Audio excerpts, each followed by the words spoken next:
Olá, irmãos, quero saudá-los com a graça e a paz do nosso Senhor Jesus Cristo. Não estamos conseguindo nos reunir como família na fé, mas podemos aproveitar esse tempo em nossos lares, em nossas casas, meditarmos sobre a palavra de Deus, em tudo aquilo que Deus quer nos ensinar, em tudo aquilo que Deus também quer falar ao nosso coração. Quero saudá-los com o texto de João, capítulo 12, no versículo 23, que diz: Jesus respondeu aos discípulos: é chegada a hora de ser glorificado o Filho do Homem. Jesus, quando ele veio a esse mundo, ele tinha um propósito. Qual é o propósito? Pagar o preço que seria nosso, morrer na cruz pelos nossos pecados. Por isso ele está preparando os discípulos agora para aquilo que viria a acontecer, quando ele morreria na cruz pelos nossos pecados. Estamos nos aproximando da Páscoa e nós somos convidados a refletir nesse tempo aquilo que Deus tem para fazer e falar ao nosso coração.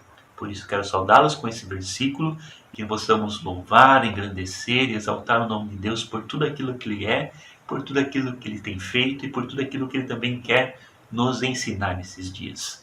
Vamos ter uma palavra de oração. Senhor, quero te agradecer, te louvar por podermos ter essa oportunidade de meditarmos na Tua palavra, em tudo aquilo que o Senhor tem para nos ensinar e falar no nosso coração. Mesmo que nós não estejamos nos reunidos como família na fé, podemos meditar em nossas casas, em nossos lares, em tudo aquilo que o Senhor tem para fazer e derramar sobre nós. Assim oramos, em nome de Cristo Jesus. Amém.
E saltar as muralhas, aleluia, aleluia.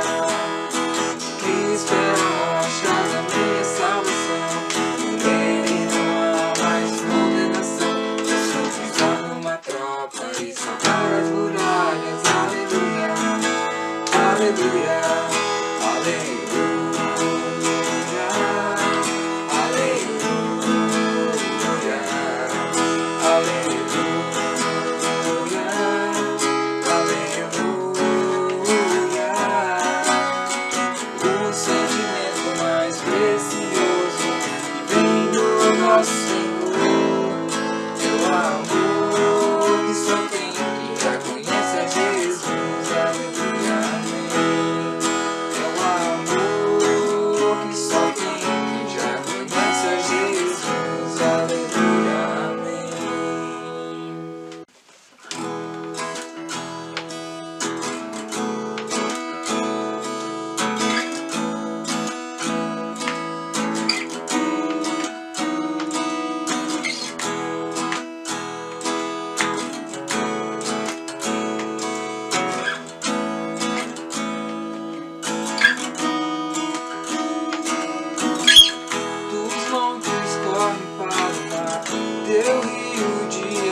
amor pra sempre.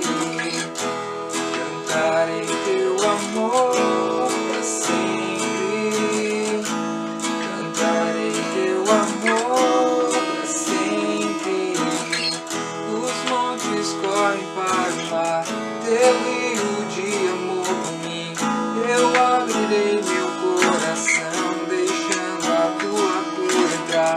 Me alegro em te pertencer, levantarei as minhas mãos. O teu amor me alcança e me faz louvar-te. Cantarei teu amor pra sempre. Cantarei teu amor pra sempre. Cantarei teu amor pra sempre. Cantarei teu amor pra sempre.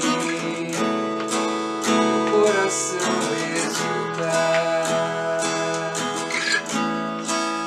com alegria eu canto. Se o mundo conhecerá-te, ele se encherá com a sua alegria. Cantarei teu amor pra sempre. Cantarei teu amor pra sempre. Cantarei teu amor pra sempre. Cantarei teu amor pra sempre. Cantarei teu amor pra sempre. Cantarei teu amor pra sempre. Cantarei teu amor pra sempre.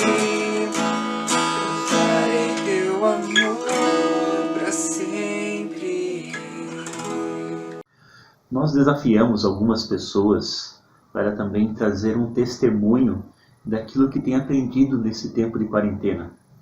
Nós podemos olhar para esse tempo como algo negativo e nós podemos olhar também para esse tempo como algo positivo. Por isso nós queremos ouvir alguns testemunhos a respeito do que tem aprendido. Boa noite, estou gravando esse vídeo para falar sobre 40 dias de quarentena aí, mas para mim é um desafio falar, porque aí eu pensei, vou falar o quê? Paciência, né? Eu tenho que ter muita paciência. Quando eu estava no dia a dia, estava estressada, estava além do meu alcance, né? Aí eu parei, eu disse, agora eu vou ficar em casa, agora eu vou ficar mais doente ainda, porque trancada, 4 pessoas diferentes, 4 pessoas em relação, e aquela, né? Aí eu parei, pensei, eu disse, não, isso é para me ter a paciência, né? Para ver se eu tenho paciência. Muitas vezes não é fácil, a gente respira, a gente, né? Mas é paciência, a gente tem que ter paciência. O meu corpo já não aguentava mais, o meu corpo já estava agoniado. Então hoje eu posso dizer que eu estou descansada, né? Estou mais relaxada, eu posso ter tempo, esse tempo também com Deus, tempo para orar, tempo para estar me dedicando um pouco a Deus, né? Muitas vezes eu saio dali daquele tumulto, saio, vou ler, vou ter o meu tempo que eu nunca tive assim, né? E muitas vezes sou falho, mas eu tenho tempo para hoje, eu tenho tempo para orar, eu tenho tempo para estar com Ele, né? Então, assim, ó, e eu peço para vocês que a paciência e só o tempo para poder. Eu acho que essa doença que Deus deu agora é para ver como é que está a nossa paciência e como nós estamos relacionados a Ele, né? Nós temos que ter paciência com outras pessoas, paciência com tudo hoje em dia, né? Por mais seja simples, temos que ter paciência. E a gente confiar nele, porque é só ele mesmo para nos resolver os nossos problemas. Graça e paz, irmãos. Falar sobre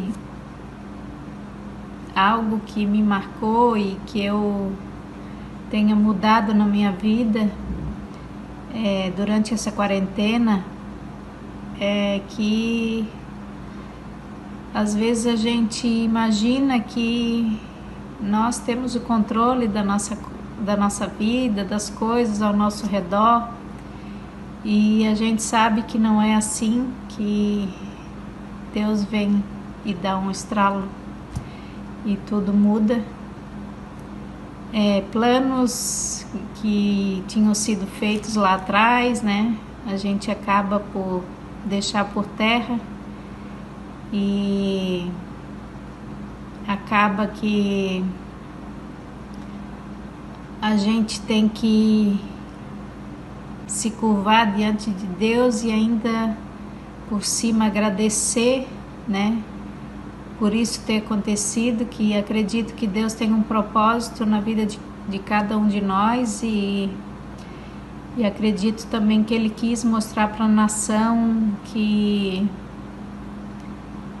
não é assim como a gente quer, não é assim como as pessoas do mundo querem. Ele tem o poder sobre tudo, né? E a gente é muito pequeno perante isso tudo. O falar, né? A gente vivia muito no tempo de digitação e que às vezes até dentro da nossa própria casa se falava via WhatsApp. Então acho que Deus permitiu e deu esse tempo para que as famílias voltassem a se falar, né? Voltassem a ter diálogo dentro de casa. Isso, se fosse pela nossa vontade, talvez não seria assim, né? Mas como tudo é pela vontade de nosso Deus, então a gente sabe que Ele que conduz tudo. E eu aprendi muito que a oração foi que me marcou muito nessa quarentena, porque eu vi mais uma vez o poder da oração, que perante a angústia, perante a dúvida, né, e perante tudo que a gente passou. Bem, a pergunta é: o que Deus tem me mostrado nesses dias de quarentena? Bom, eu meditei sobre isso e eu sei que Deus tem me mostrado que eu tenho muito. Eu tenho a oportunidade de beijar as pessoas que eu amo todos os dias, mesmo que eu não faça. Eu tenho o privilégio de acompanhar o desenvolvimento das minhas filhas, o desafio de pular do sofá, a maturidade de uma pergunta difícil. Eu posso encostar minha cabeça no ombro do meu marido, mas a gente está sempre, eu estou sempre fazendo outra coisa, em vez de estar prestando atenção nisso. Dizem que o diabo tira o nosso tempo, então Deus está devolvendo ele. Eu tenho a liberdade de ter um relacionamento profundo, um relacionamento íntimo com Deus, e eu estou sempre dizendo que eu não tenho tempo. Mas tem uma coisa que eu não tenho, que é o controle sobre a minha vida. Eu não posso planejar o dia de amanhã, literalmente. Eu não sei o que vai acontecer comigo nas próximas horas. Mas quanto menos eu posso, mais eu descanso, eu confio, eu me alento na palavra de Jeremias, que eu pedi para o Elvis confirmar para mim. Jeremias 29, que diz: eu é que sei que pensamentos eu tenho a respeito de vocês, diz o Senhor. São pensamentos de paz e não de mal, para dar-lhes um futuro e uma esperança. E é isso. Saudade de vocês.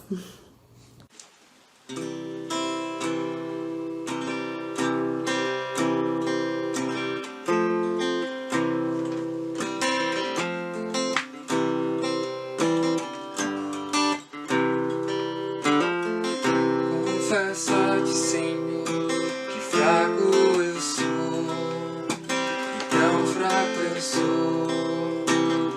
sorte tu és. Eu venho a ti, Senhor, sem nada pra dar. Só quero pedir, vem me ajuda, meu Deus. Confesso a ti, Senhor, que fraco eu sou, e tão fraco eu sou, mas sorte tu és. Eu venho a ti, Senhor, sem nada pra dar. Só quero pedir, vem ajuda, meu Deus.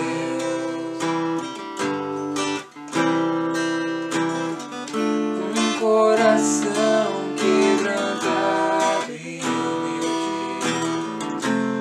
não rejeita, Senhor.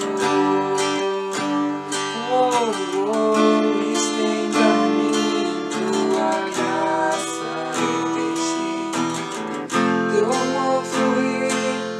Por misericórdia nós clamamos, a chover perdão e graça sobre mim, perdão e graça. E lava-me, Senhor, pois hoje eu preciso do teu amor. Vai chover perdão e graça sobre mim, perdão e graça. E lava-me, Senhor, pois hoje eu preciso do teu amor.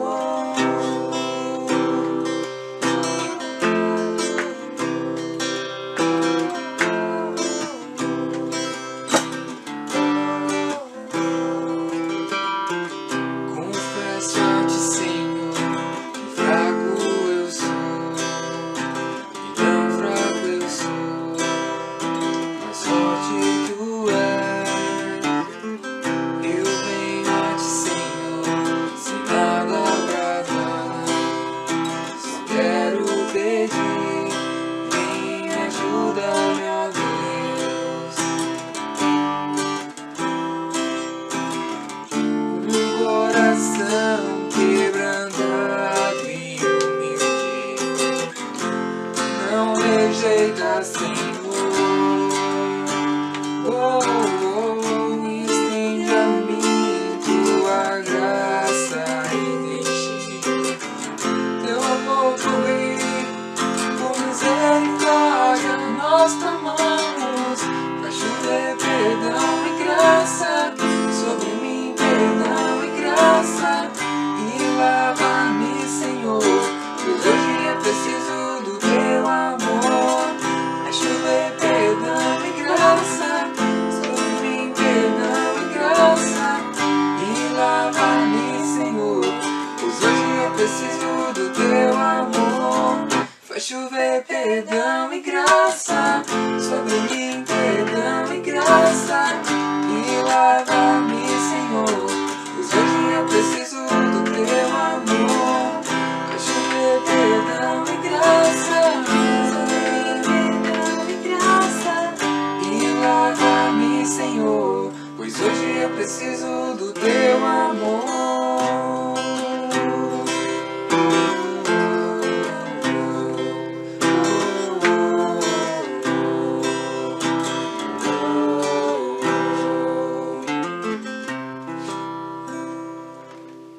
Olá, irmãos, quero saudá-los com a graça e a paz do nosso Senhor Jesus Cristo.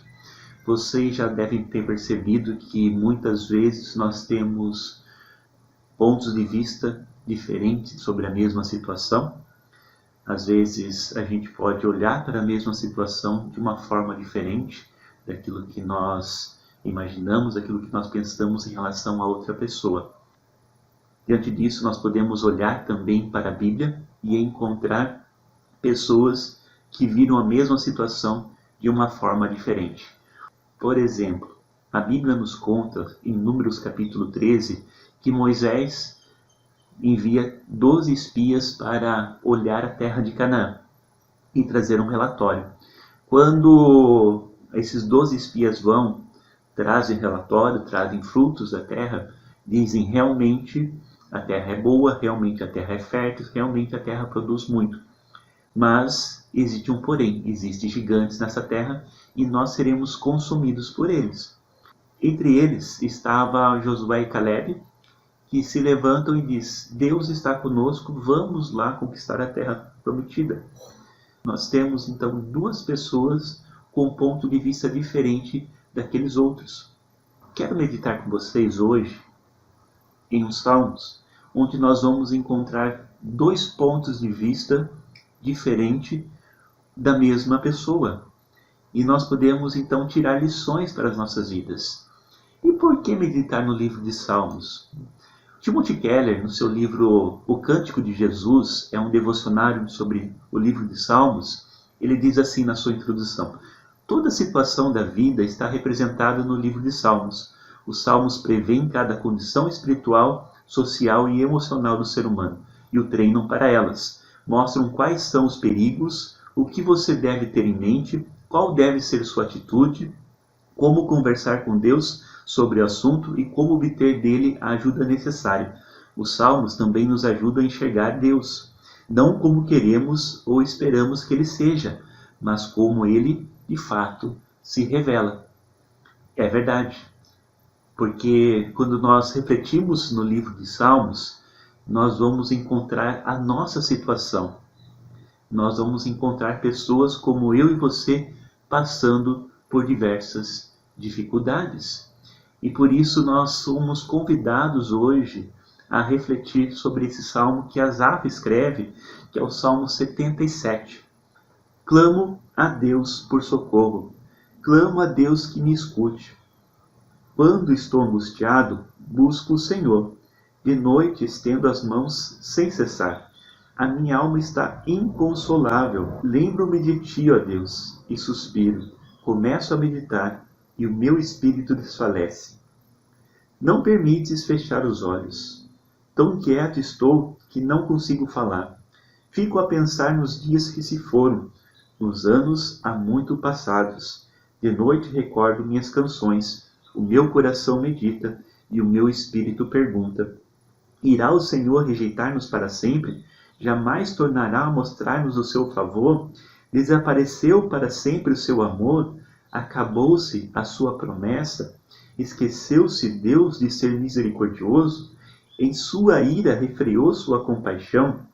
Então pensei: a razão da minha dor é que a mão direita do Altíssimo não age mais. Recordarei os feitos do Senhor, recordarei os teus antigos milagres. Meditarei em todas as tuas obras e considerarei todos os teus feitos. Teus caminhos, ó Deus, são santos. Que Deus é tão grande como o nosso Deus? Tu és o Deus que realiza milagres. Mostra o teu poder entre os povos. Com o teu braço forte, resgatastes o teu povo, os descendentes de Jacó e de José. As águas te viram, ó Deus, as águas te viram e se contorceram, até os abismos estremeceram. As nuvens despejaram chuvas, ressoou nos céus o trovão, e as tuas flechas reluziam em todas as direções. No redemoinho estrondou o teu trovão, os teus relâmpagos iluminaram o mundo.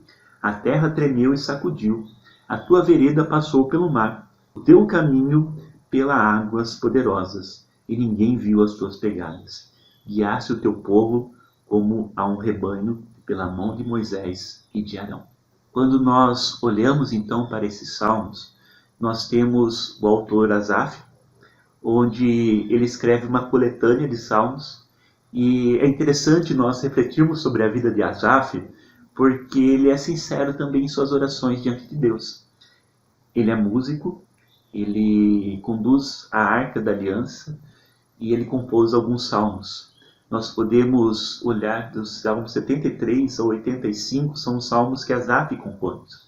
Por exemplo, o Salmo 73, ele abre o seu coração para Deus, dizendo sobre a inveja que ele sente das pessoas que são más, que nenhum mal acontece com elas. Mas depois ele reconhece a bondade e a misericórdia de Deus em todas as relações. E aqui não é diferente. O salmista está passando por uma grande tribulação, nós não sabemos qual é o motivo que ele está passando por essa situação difícil, e agora ele abre seu coração para Deus, numa mistura de sentimentos. E essa mistura de sentimentos, muitas vezes, é a nossa mistura de sentimentos. Quantas vezes nós ficamos sem dormir, quantas vezes nós ficamos preocupados com certas situações, quantas vezes nós nos perguntamos, será que Deus está conosco? Será que Deus olha para nós? Será que Deus se preocupa realmente conosco? Esse é o nosso sentimento. Quantas vezes em nossas orações nós pedimos, Deus, ouve o nosso clamor, cuida da minha situação. E de repente parece que a nossa oração não está sendo ouvida.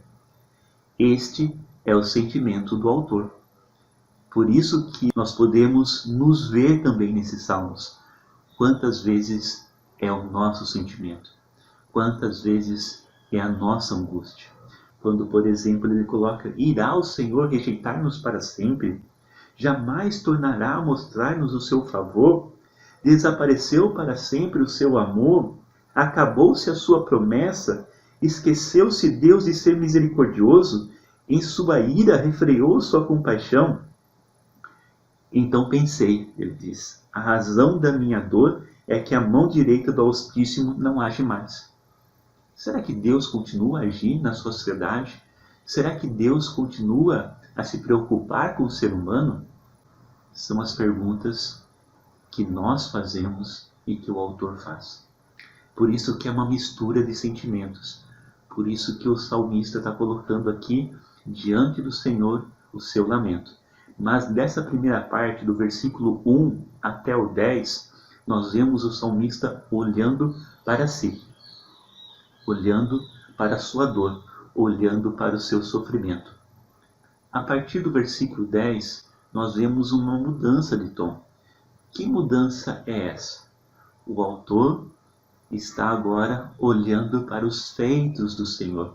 Nessa primeira parte, do 1 até o 10, nós temos o autor olhando para si, angustiado, sofrendo, clamando a Deus por socorro, pedindo a ajuda do Senhor e parece não ser ouvido.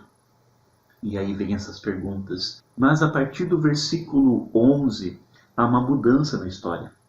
Ele começa a relembrar dos feitos de Deus. Olha só o que ele diz lá no versículo 11. Recordarei os feitos do Senhor. Recordarei os teus antigos milagres. Ele pode olhar para a história de Israel e pode olhar para a sua vida também. Meditarei em todas as tuas obras e considerarei todos os teus feitos. Ele começa a trazer à memória aquilo que traz esperança. Nós temos o autor de Jeremias, em suas lamentações, no meio de toda a catástrofe, em meio de toda a dor dele, ele diz, quero trazer à memória aquilo que me traz esperança. Então o autor agora está relembrando dos feitos do Senhor. Está lembrando de quem Deus é e daquilo que Deus já fez na história do povo de Israel. E ele continua, quando ele diz lá no versículo 13, teus caminhos, ó Deus, são santos. Que Deus é tão grande como o nosso Deus? Ele começa a olhar para o passado e ele vê Deus agindo. Que Deus é tão grande como o nosso Deus? Nós estamos estudando nessa semana o livro de Daniel pelo Zoom. E tem sido interessante porque nós podemos ver um Deus que age no ordinário e também no extraordinário. Como assim? Nós podemos ver nas pequenas coisas ali no livro, quando ele fala que Deus está tocando, por exemplo, o servo do rei Nabucodonosor para abençoar Daniel e seus amigos. Ele está usando Daniel no ordinário, nas coisas cotidianas da vida, mas também ele está olhando para o todo, naquilo que Deus faz também na história, enviando Nabucodonosor para atacar Judá. E então nós vemos um Deus que age sobre tudo. E o próprio Nabucodonosor, depois que Daniel interpreta o sonho dele, ele diz, não há Deus como o Deus de Israel. E aqui o salmista está dizendo, não há um outro Deus como tu, Senhor, que livrastes o povo de Israel do Egito, que já fizesse tantas e tantas coisas, seja nas pequenas coisas ou nas grandes coisas. E também sobre as nossas vidas temos que olhar nessa perspectiva. Aquilo que Deus já fez, aquilo que Deus já comprovou, que Ele é um Deus que cuida de nós, um Deus que olha assim para nós, não no nosso tempo. E assim também Deus vai agindo na história do povo de Israel. E o salmista pode olhar então para a sua vida declarando isso. Deus é o Deus que olha para o povo. Deus é o Deus que age sim, mostrando que Ele é o Deus acima de todos os deuses. E aí então ele continua, quando ele diz assim, tu és o Deus que realiza milagres. Mostra o teu poder entre os povos. Olha para a história do povo de Israel. Os milagres que Deus já fez. Com teu forte braço, resgataste do teu povo os descendentes de Jacó e de José. Relembrando então aquilo que Deus faz, libertando o povo de Israel do Egito. Meus queridos, nós estamos nos aproximando da Páscoa. E também é interessante quando nós meditamos nesses salmos, porque ele está relembrando aquilo que Deus fez no Egito. E quando nós olhamos para a Páscoa ela é a representação de um Deus que libertou o povo de Israel do Egito, como nós temos então ali a 10ª praga, que Deus envia para matar então os primogênitos do povo egípcio. E ali então nós vemos o agir de Deus. Como? Protegendo o povo de Israel da morte dos primogênitos. Como que Deus faz isso? Deus manda que eles então matem um cordeiro e passe o sangue nos umbrais das portas. E aí então, quando o anjo passasse, não atingiria eles. E aí eles têm a celebração da Páscoa. Quando nós refletimos nessa semana de Páscoa, nós podemos ver também um Deus que entrou na história por amor a nós. Um Deus que nos resgatou, um Deus que mostrou quem Ele é em Cristo Jesus. O Deus que se importa conosco, o Deus que olha para a nossa aflição. Enquanto o salmista estava olhando somente para si, ele não conseguia enxergar perspectiva para a solução do seu problema. Mas a partir que ele coloca sua esperança em Deus, agora ele pode enxergar, sim, uma perspectiva. E o salmista, então, ele está lembrando aqui os feitos do Senhor ao povo de Israel, libertando eles do Egito. Você vai olhar a continuidade do texto e diz exatamente isso, a forma com que Deus vai agindo e a forma com que Deus vai conduzindo eles para a terra prometida. Diz, as águas te viram, ó Deus, as águas te viram e se contorceram, até os abismos estremeceram, as nuvens despejaram chuvas, ressoou nos céus o trovão, as tuas flechas reluziam em todas as direções. No redemoinho estrondou o teu trovão, os teus relâmpagos iluminaram o mundo, a terra tremeu e sacudiu. A tua vereda passou pelo mar, o teu caminho pelas águas poderosas, e ninguém viu as tuas pegadas. Guiaste o teu povo como a um rebanho, pela mão de Moisés e de Arão. O que ele está declarando aqui? Ele está olhando para aquilo que Deus fez quando Deus conduziu o povo de Israel até a terra prometida. E aí então Deus os libertou. Deus estava presente. E o salmista agora então pode também trazer essa esperança ao coração deles. Dizendo assim, olha, Deus realizou grandes coisas. Deus continuou a agir. E na história, Deus continua a agir. Como que Deus continuou a agir? Através de Cristo Jesus. Nós temos a celebração da Páscoa nessa semana e nós relembramos aquilo que Deus fez por nós. Um Deus que entrou na história para nos resgatar, um Deus que entrou na história para mostrar que é um Deus de misericórdia, sim, um Deus de compaixão, sim, e um Deus que olha para as nossas aflições. O próprio Jesus, quando esteve na terra, disse, neste mundo vocês terão aflições, mas tenham bom ânimo, eu venci o mundo. Nós passamos por diversas lutas, nós passamos por diversas situações que esse mundo causa ao nosso coração, preocupações. E nós vemos as palavras de Jesus trazendo conforto para o nosso coração, dizendo assim: olha, eu estou com vocês. Eu não abandonei vocês. Assim como Deus livrou Israel do seu primogênito de morrer para a libertação deles, Deus dá o seu primogênito para morrer em nosso lugar, para trazer libertação, para nos libertar da condição do pecado. O que é o pecado? Errar o alvo. Esse mundo ao qual nós vivemos, ele traz angústia ao nosso coração. E por que ele traz angústia? Era para ser desse jeito? Não era. Não era dessa forma que Deus criou todas as coisas. O ser humano errou o alvo quando escolheu viver por si só, quando escolheu fazer a sua própria vontade e não a vontade do seu Criador. E por isso nós sofremos hoje as consequências do pecado. Mas nós temos uma esperança. Deus entrou na história para nos resgatar. Deus entrou na história para nos comprar. Como? Através de Cristo Jesus. O preço que Deus pagou naquela cruz por amor a nós. Porque Deus amou ao mundo de tal maneira que deu seu Filho unigênito, para que todo que nele crê não pereça, mas tenha a vida eterna.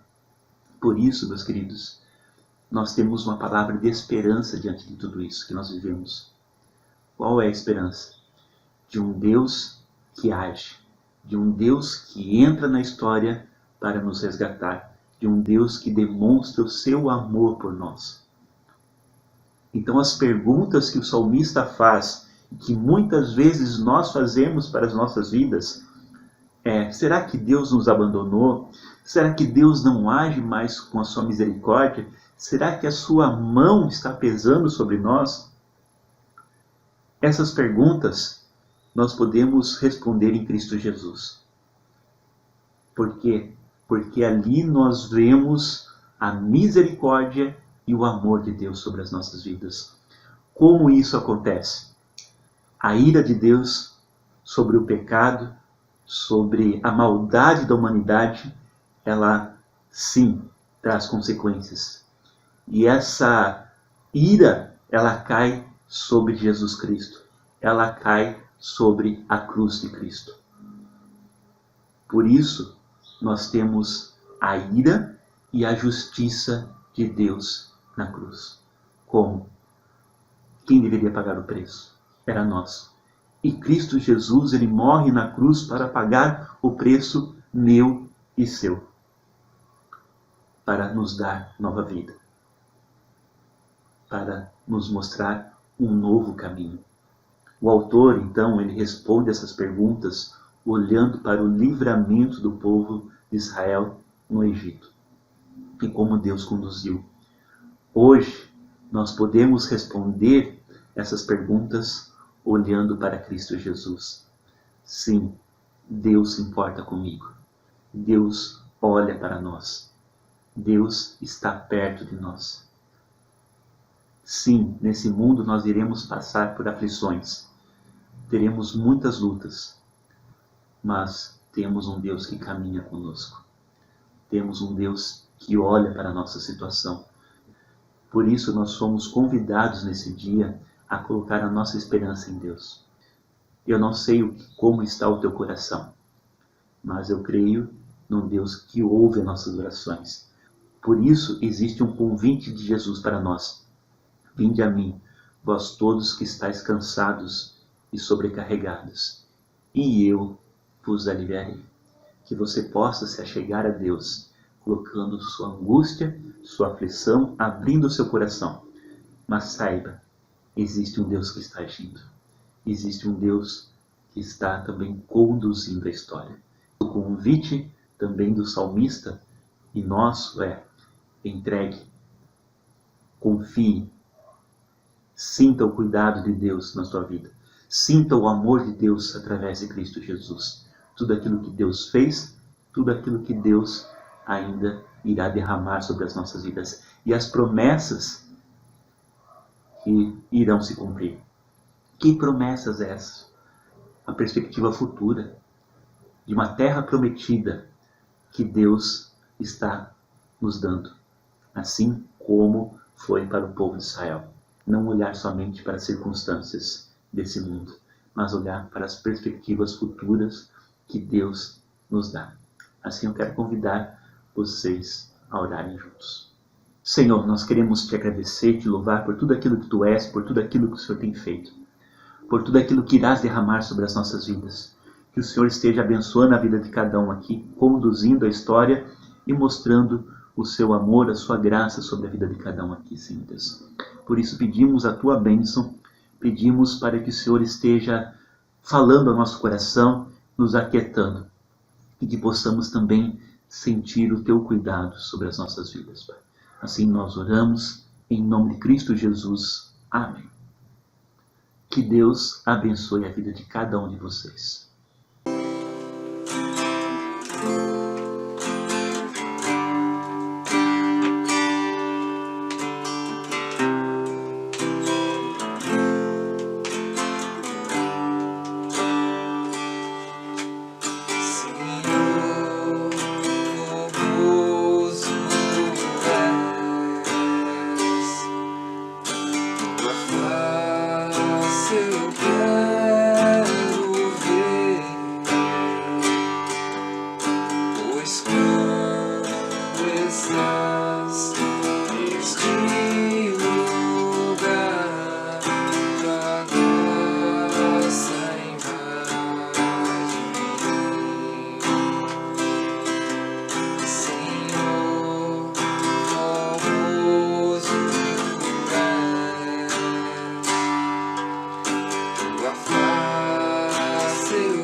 Viver só para ti.